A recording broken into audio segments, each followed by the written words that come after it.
তার মানে আমরা ঠিক পথে আছি, ঠিক পথে না? আবার একটা সময় দেখলাম ডানপন্থীরা আমাদেরকে বলতো আমরা বামপন্থী, বামপন্থীরা আমাদেরকে বলতো ডানপন্থী, তাইলে আমরা ঠিকভাবে আছি মধ্যপন্থী।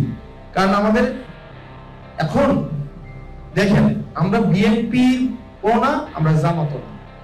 কখনো কখনো সংস্কার নিয়ে আমাদের যে মৌলিক অবস্থানটা, এই অবস্থানে কখনো কখনো বিএনপি আমাদের দিকে আসছে, এই কারণে মনে হয়েছে যে আমরা বিএনপি পন্থী।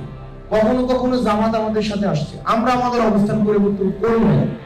এখন আমাদের জোট, আমরা কাদেরকে আমাদের জোটে নিব এটা নির্ধারণ করবেন কারা সংস্কারের পক্ষে আছে, কারা আমাদের ইনস্টিটিউশনাল রিফরমেশন এবং কনস্টিটিউশনাল রিফরমেশনের পক্ষে আছে, কারা এই 24 পরবর্তীতে যেই জন আকাঙ্ক্ষা তৈরি হয়েছে সেটাকে যারা বাংলাদেশ গড়তে চায়, আমরা তাদেরকে সাথে নিয়ে আমরা পরবর্তী বাংলাদেশ বিনির্মাণ করব।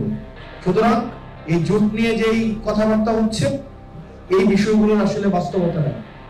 জোট সংস্কারের পক্ষে যারা থাকবে, যারা বাংলাদেশের স্বাধীনতা, সার্বভৌমত্ব, ইতিহাস, উত্থান এবং বিকাশ সংগ্রামকে যারা স্বীকৃতি দেয়, বাংলাদেশের যারা আমরা যারা সংস্কারের পক্ষে থাকবো, আমরা একসাথে বাংলাদেশ বিনির্মাণ করবো। আমাদের কথা এখন ওইটাই, সেটা হচ্ছে গণভোট, এটা হচ্ছে একটা সংস্কার বাস্তবায়নের একটা প্রক্রিয়া।